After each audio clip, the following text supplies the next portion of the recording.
I want to show really one project centrally, which is the restoration of the rebuilding, reconstruction of the Neues Museum in Berlin. It's a project which we worked on for 11 years. There are many projects in my office that have been around for 10 years. Mostly they're Italian, I have to admit, and they're around for 10 or 11 years because they get stopped, and then you do a little bit of work, and you do a little, then it stops again for a few years. The Neues Museum was 11 solid years with only one short break. So we worked. It was an extraordinary opportunity, an extraordinary experience to work on a project continuously for 11 years. I will talk about that, but I'm going to talk about a couple of other projects around this. The road, if we can call it a road, is coming here. In fact, it's a sort of hour drive across the desert. There is no real evidence. You can't actually understand how the driver knows where he goes. There is an extraordinary escarpment here, and there's a temporary workshop here for the staff and for the excavation, and that's where they protect. The idea is to, as I say, to protect their objects and to give those people that have made this extraordinary trek to this wonderful site some place to at least understand what the site is about and to get some sort of rest and experience.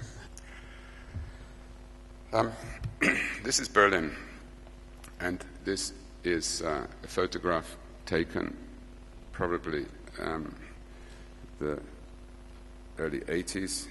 No, sorry, it's early 90s. You can see the assembly of buildings. First of all, Schinkel's wonderful Altes Museum. Here is the rather awful cathedral, replacing a previous project by Schinkel. Here's the Altes Museum, built by Stuller. It was a student of Schinkel. In a way, was an extension of the Neues Museum. Stuller did the master plan here, including the National Gallery, which sits here, the Pergamon with the Pergamon altar, and the Bode Museum. The famous Schloss, the discussion which I'm sure you've heard about the destruction of the Schloss in 1950 after the war, because of war damage, although it could have been saved. The construction then of the Palace of the Republic, DDR Parliament, an extraordinary building in itself, and then most recently the destruction of that and a proposal to rebuild the Schloss. I mean, a sort of ridiculous revision, continuous swinging backwards and forwards of the power, in a way, of architecture. And the most recent news is that in the recent cost cuttings in Germany, the project has been cancelled again for 3 years. There were two reasons, I think. First of all, that it was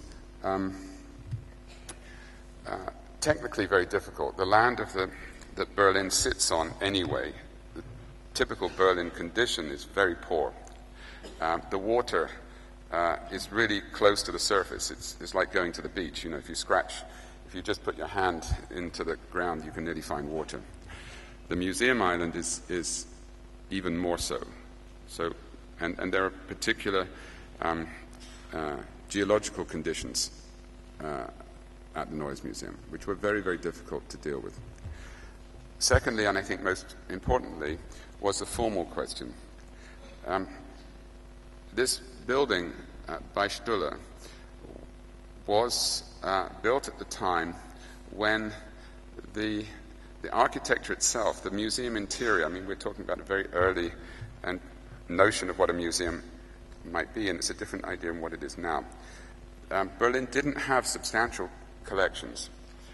Most of the archaeological collection, and that's what we're talking about here, this was the home of the Egyptian collection and the pre and early history, archaeological collections, most of that work was plaster casts.